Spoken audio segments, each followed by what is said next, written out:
Assalamualaikum warahmatullahi wabarakatuh. Selamat siang, perkenalkan kami dari kelompok 8. Di sini kami akan mempresentasikan tentang studi aspek ekonomi, sosial, dan politik, studi aspek lingkungan industri. Di sini saya tidak sendiri, saya bersama rekan-rekan saya akan mempresentasikan materi tersebut.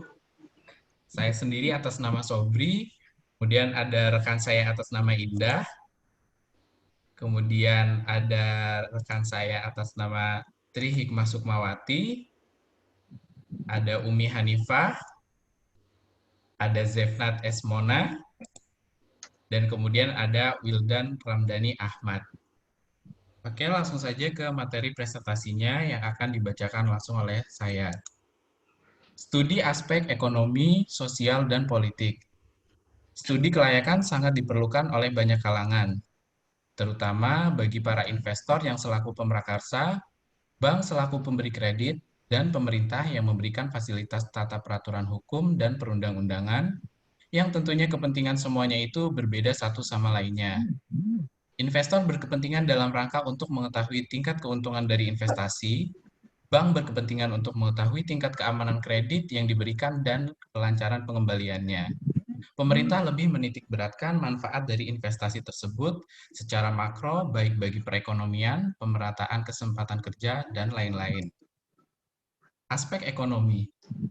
Yang pertama, sisi rencana pembangunan nasional.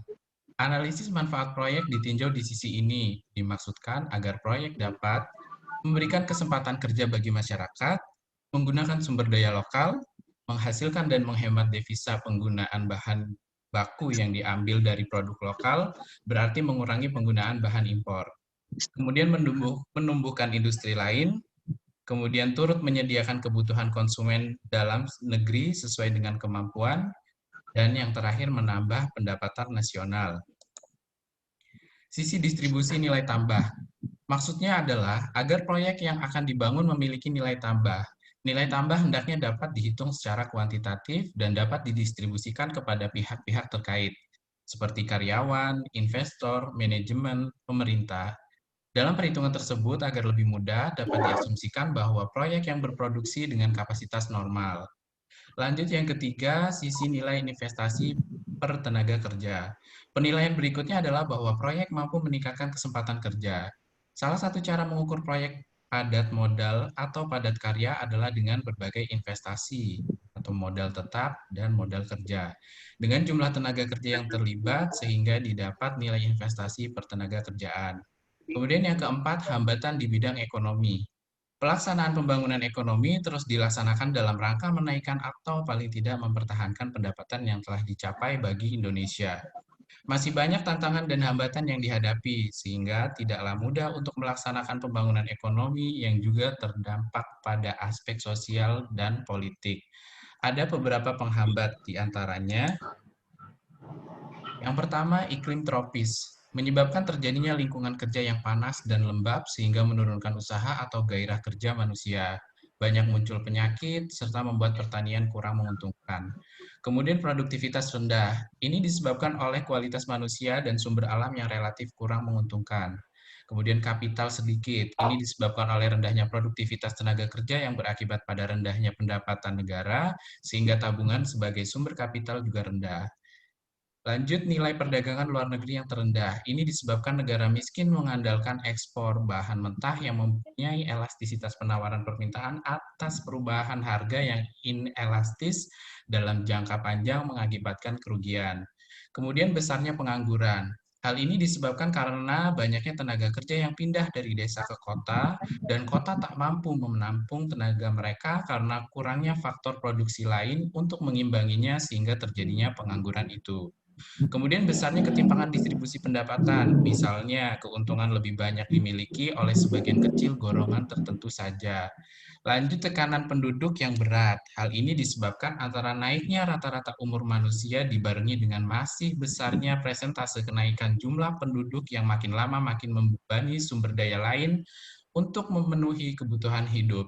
Dan yang terakhir, penggunaan tanah yang produktivitasnya rendah. Hal ini disebabkan karena sektor pertanian menjadi mata pencarian utama, di samping itu kualitas alat-alat produksi, pupuk, teknik pengolahan juga masih relatif rendah. Selanjutnya akan dibacakan oleh rekan saya, Zefnat. Silakan Zefnat. Oke, terima kasih. Selanjutnya, dukungan pemerintah. Dukungan pemerintah mempunyai kepentingan agar perdagangan yang dilakukan oleh perusahaan-perusahaan di dalam negeri akan menghasilkan devisa bagi negara. Salah satu dukungan itu adalah proteksi perdagangan.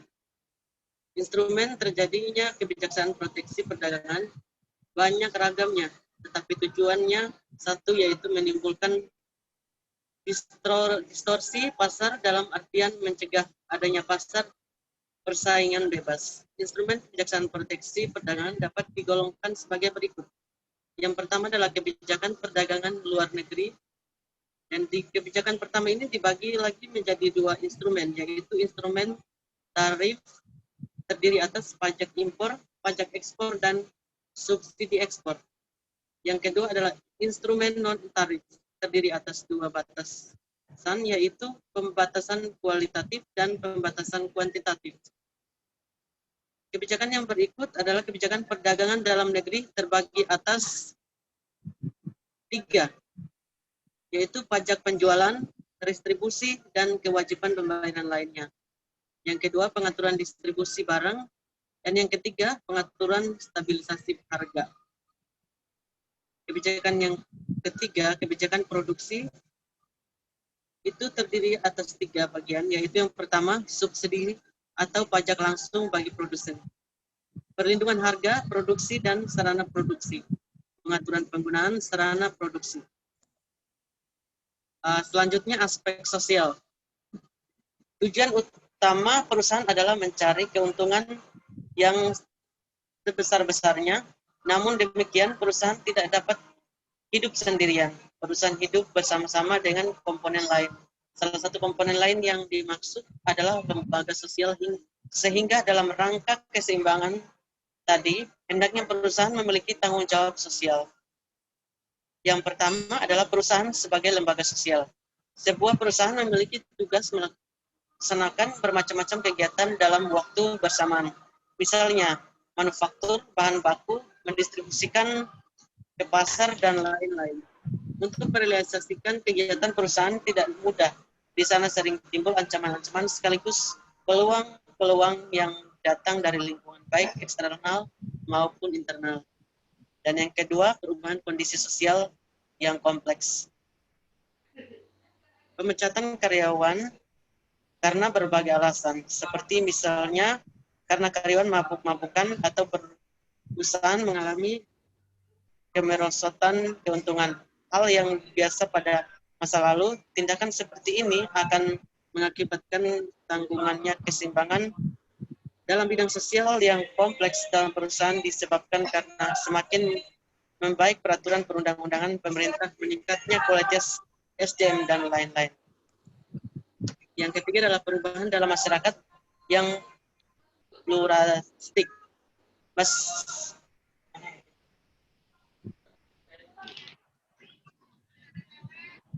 Masyarakat pluralistik adalah sebuah kehidupan berbagai kelompok yang mempengaruhi lingkungan perusahaan dalam mendapatkan harapan-harapan sosial, ekonomi, dan politik.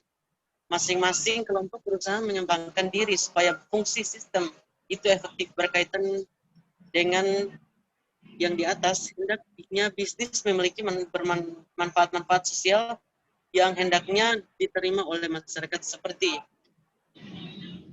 yang pertama, membuka lapangan kerja baru. Maksudnya dibukakan proyek bisnis akan menggairahkan masyarakat sekitar untuk turut serta membuka lapangan kerja baru. Yang berikut, melaksanakan alih teknologi. Maksudnya dengan dilakukannya alih teknologi ini kepada pekerja dengan berbagai cara, pelatihnya yang terprogram dengan baik, maka diharapkan tidak meningkatkan skill bekerja, tetapi juga sikap mental sebagai tenaga kerja yang andal semakin top. Yang berikut, meningkatkan mutu hidup. Sudah tentu adanya proyek bisnis turut serta mengurangi angka pengangguran. Dan yang berikut, pengaruh positif. Proyek bisnis hendaknya dapat berpengaruh positif pada masyarakat sekitarnya, tidak hanya berdampak pada meningkatnya atau semakin baiknya kondisi lingkungan fisik seperti jalan, jembatan, dan telepon, tetapi juga kondisi lingkungan fisikis mereka. Dan penjelasan berikut akan dijelaskan oleh Saudari Indah. Iya, terima kasih. C. Aspek politik. Adanya isu rumor spekulasi yang timbul akibat kondisi politik yang diciptakan pemerintah akan mempengaruhi permintaan dan penawaran suatu produk, baik itu barang maupun jasa. Dalam menganalisis kelayakan bisnis, hendaknya aspek politik perlu pula dikaji untuk memperkirakan bahwa situasi politik saat bisnis dibangun dan diimplementasikan tidak akan mengganggu, sehingga kajian menjadi layak. Situasi politik dapat diketahui melalui berita-berita dan media massa. Berita tersebut terbagi dua, good news dan bad news. Di dalam bisnis, good news dimaknai dengan berita-berita yang dapat diterima pelaku pasar tentang berbagai faktor atau kondisi suatu negara yang berhubungan dengan dunia investasi, yang dinilai mendukung dan memiliki potensi mendatangkan keuntungan bagi dunia investasi. Sedangkan bad news, di sisi lain dimaknai sebagai berita yang diterima pelaku pasar tentang berbagai faktor atau kondisi suatu negara yang berhubungan dengan dunia investasi yang dinilai tidak mendukung dan memiliki potensi mendatangkan kerugian bagi dunia investasi. Bad news dihindari pasar karena dampaknya merugikan dan mengancam dunia investasi. Jadi jelas bahwa aspek politik pemerintah secara langsung maupun tidak langsung berpengaruh pada dunia bisnis. Studi aspek lingkungan industri. Setiap perusahaan dipastikan berada dalam satu struktur industri persaingan yang memiliki karakteristik khusus yang berbeda dengan industri lainnya.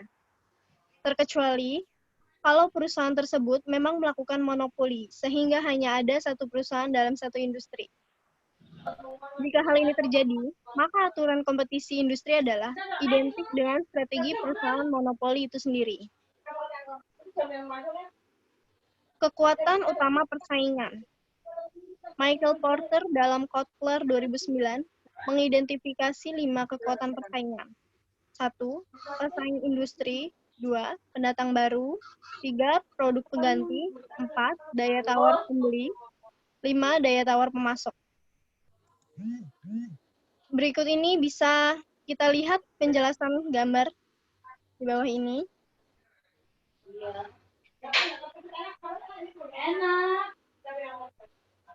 Persaingan industri.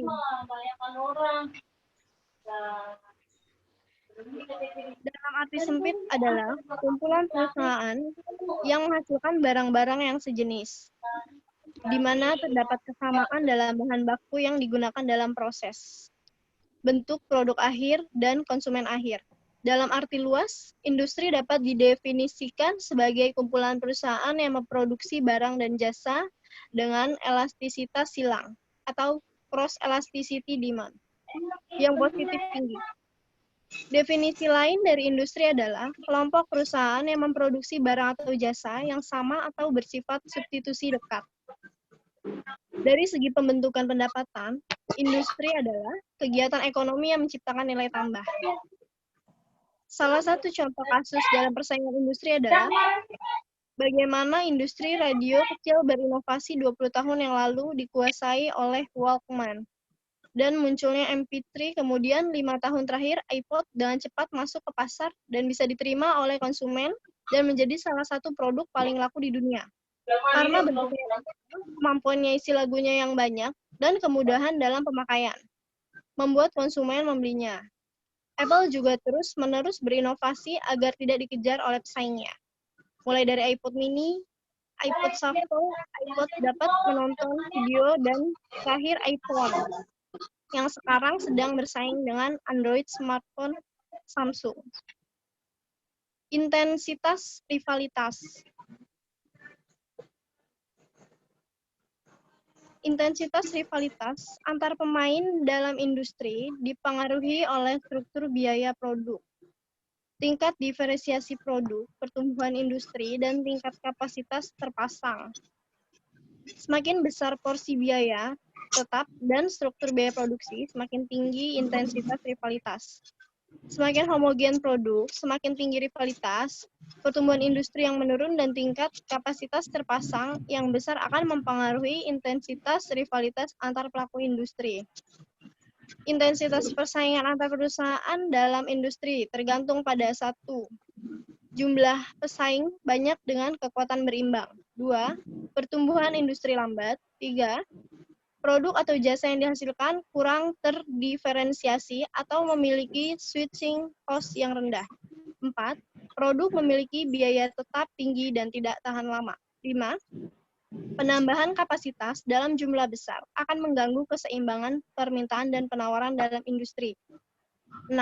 Rintangan keluar yang tinggi. 7. Pesaing memiliki perbedaan dalam strategi, asal, dan kepribadian. Selanjutnya akan dibacakan oleh Wildan. Oke, terima kasih untuk Mbak Yulita Indah Sayani. Selanjutnya, kekuatan dan penawaran pembeli. Pembeli mampu mempengaruhi perusahaan untuk memotong harga, meningkatkan mutu dan pelayanan, serta mengadu perusahaan dengan kompetitor melalui kekuatan yang mereka miliki. Pembeli akan mempunyai kekuatan tawar jika 1. Pembeli terkonsentrasi membeli dalam jumlah besar. Nomor 2, produk yang dibeli dari industri standar atau tidak terdiferensiasi. 3, produk yang dibeli dari industri mempunyai porsi yang signifikan dari biaya beli sehingga tidak ada kenaikan harga atau perusahaan lain menawarkan harga yang lebih murah akan segera berpindah. Nomor 4, produk yang dibeli hanya akan mendatangkan keuntungan yang kecil bagi pembeli. Nomor 5, produk yang ditawarkan industri dipandang memiliki risiko keuangan yang tinggi. Keenam, produk yang ditawarkan industri dipandang tidak begitu penting bagi pembeli. 7, pembeli memiliki ancaman yang kuat untuk berintegrasi ke belakang masuk ke industri pemasok. Selanjutnya, bentuk barang subsidi. Sesudah persaingan industri dan kekuatan pembeli, selanjutnya barang substitusi yang ada untuk produk yang akan ditawarkan dan bagaimana strategi kompetisi dari barang substitusi yang ada termasuk bauran pemasarannya. Dan contohnya iPod. Pada saat awal hanya pemutar lagu. Handphone pada awalnya hanyalah sebuah alat komunikasi, tetapi handphone sekarang telah menambahkan fitur memutar lagu. Kemudian iPod juga berubah dengan produk terbarunya yaitu iPhone yang bisa berkomunikasi juga memutar lagu. Kekuatan pemasok. Selanjutnya bagaimana dengan kekuatan supplier bahan baku? Para pemasok memiliki kekuatan tawar-menawar yang mempengaruhi ketersediaan bahan. Akibatnya harga bahan dapat pula dipengaruhinya. Oleh karena itu, informasi tentang kekuatan tawar-menawar pemasok penting diketahui, baik bagi perusahaan yang ada maupun bagi perusahaan yang sedang diuji kelayakan bisnisnya ini. Pemasok akan memiliki kekuatan jika, pertama, pemasok didominasi oleh sedikit perusahaan. Kedua, produk yang dihasilkan unik sehingga sulit untuk mencari pengganti. Ketiga, produk pemasok sangat penting bagi pembeli. Keempat, pemasok merupakan ancaman serius apabila berintegrasi ke depan ke arah industri pembeli. Kelima, pembeli bukan merupakan konsumen penting bagi pemasok.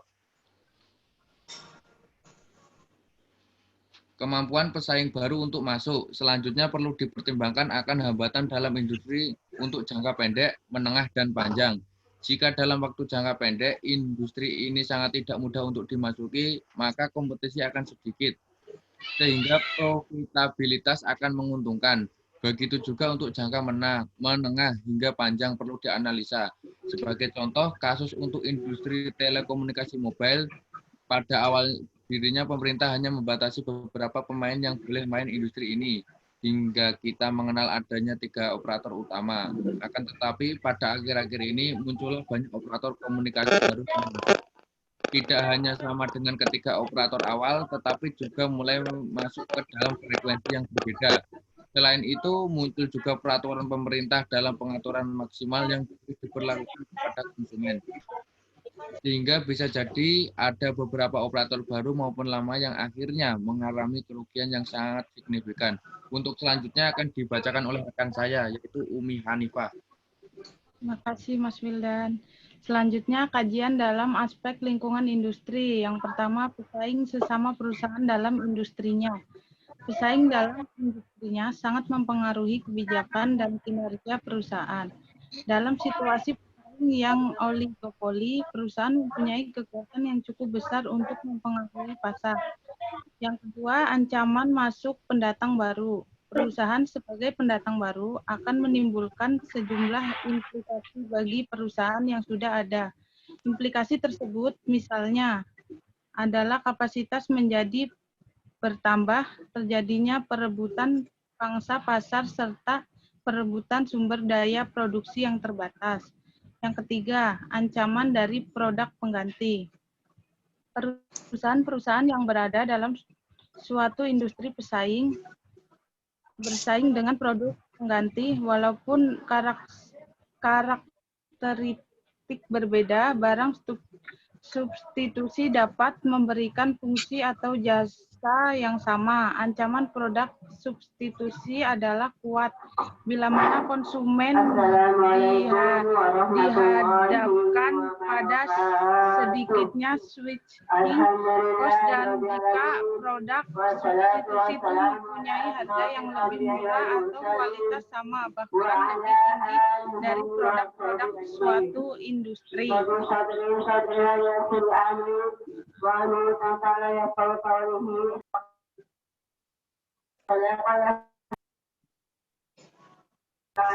Selanjutnya Menawar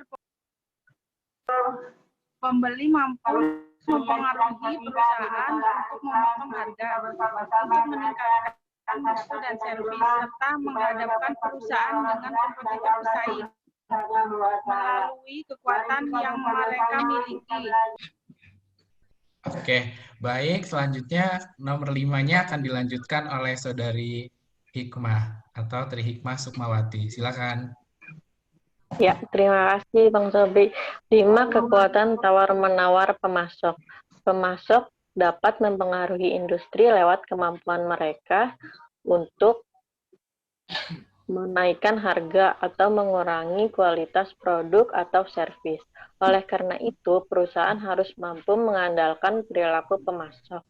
6. Pengaruh kekuatan stakeholder lainnya. Kekuatan ke-6 yang ditambahkan oleh Freeman yang dilakukan Willen adalah kekuatan di luar perusahaan yang mempunyai perusahaan secara langsung kepada perusahaan stakeholder yang serikat pekerja, lingkungan masyarakat, kreditor, pemasok, asosiasi dagang, kelompok yang mempunyai kepentingan lain dengan pemegang saham. Pengaruh dari masing-masing stakeholder bervariasi antara satu industri dengan industri lainnya. Menganalisis pesaing. Menentukan dan menganalisis strategi, tujuan, kekuatan, dan kelemahan pesaing. Strategi adalah sekelompok perusahaan mengikuti strategi yang sama dalam pasar sasaran tertentu, sehingga disebut kelompok strategi atau strategic group. Contoh strategi aspek: 1. Lini, 2. biaya, 3. layanan, 4. harga. Tujuan dianalisis. Tujuan pesaing. 1. Apa yang dicari masing-masing pesaing. 2. Apa yang menggerakkan pesaing. 3. Faktor-faktor yang membentuk tujuan pesaing seperti situasi keuangan, manajemen, dan lain-lain. Selanjutnya, kekuatan dan kelemahan pesaing. Ada 3 variabel utamanya. 1. Pangsa pasar atau share of market. 2. Pangsa pikiran atau share of mind. 3. Pangsa hati atau share of heart. Strategi pemimpin pasar. 1. Memperluas total pasar pelanggan baru. 2. Penetrasi pasar. 3. Segmen pasar baru. 4. Ekspansi geografis.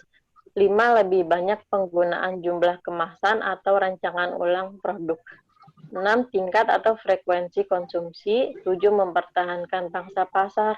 8. Pertahanan posisi. 9. Pertahanan sisi atau flank.